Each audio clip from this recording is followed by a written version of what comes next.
वैष्णवी, काय हो एक कमेंट आली होती मला काय हो की तुझ्यापाशी राहणार नाही, हा. असं तसं तुला शिवाय देत होते लोक.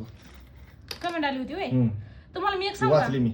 एक सांगू किती कमेंट केला तरी मला फरक पडत नाही. आणि मेन महत्वाची गोष्ट माहितीये का, मला जर तुम्हाला सोडून जायचं असतं ना, ज्या टायमिंगला आपण दोघं जण मरणाचं कष्ट करत होतो मी त्या टायमिंगला सोडून गेले नाही.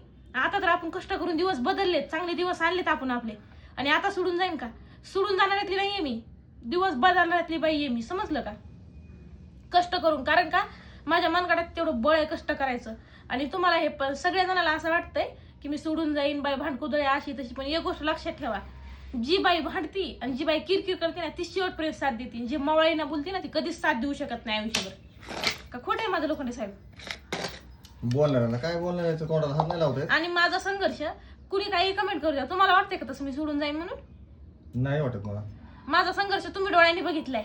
आणि कमेंट करणाऱ्यासाठी पण सांगते, तुम्ही मला आता कमेंट करताय ना, मला काही फरक पडत नाही. एक करताय ना तुम्ही 10 कमेंट करा, मला काहीच होणार नाही. कारण का मी माझ्या जिद्दीवर आणि हितपर्यंत आले, जिद्दीने आणि मेहनतीने. मी काही कुणाचा हरामचा रुपया खाल्ला नाही किंवा हरामचं बुडवलेलं नाही, कुणाचा हरामचा रुपया पण नाही.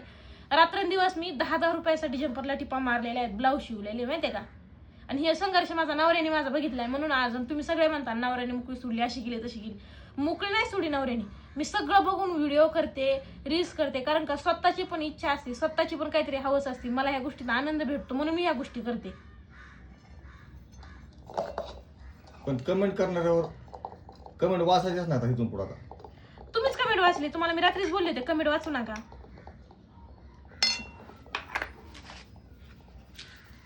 कमेंट करणाऱ्याला तेवढीच कामं असतात. काय करा माहितीये का, उठा, ते कमेंट बिमेंट वाचू नका, उठा आणि कामाला निघा तुम्ही डबा घेऊन.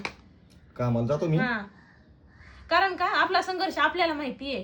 लोक देवाला पण नावं ठेवतात, त्यांनी देवाला नाही सोडलं तर आपल्याला काय सोडणार आहेत ते? कमेंट वाल्यावर ध्यान देत नाही त्यांनी. अजून मी म्हणतो आता अजून करावं जास्त कमेंट, काय अडचण तेच नाही. ना, माझा संघर्ष तुम्हाला माहितीये, तुमचा संघर्ष मला माहितीये. जगाचं काय करायचं आपल्याला? आयुष्यभर साथ आपण एकामेकाला देणार, हे जग नाही देणार. आणि आपल्या घरात आज खायला नसेल ना तर येऊन विचारणार नाहीत तुमच्या घरात खायला नाही आणून देऊ का म्हणून, कळालं का? आपल्यालाच आणायचंय. ती मन आहे जुनी, लोक गाड्यावर पण चालू देत नाही, घोड्यावर पण बसू देत नाही आणि पायी पण चालू देत नाही, कळालं का? त्यामुळे कमेंट नावाचा शब्द आपल्या आयुष्यात नाहीच म्हणायचं, सोडून द्यायचं आपण.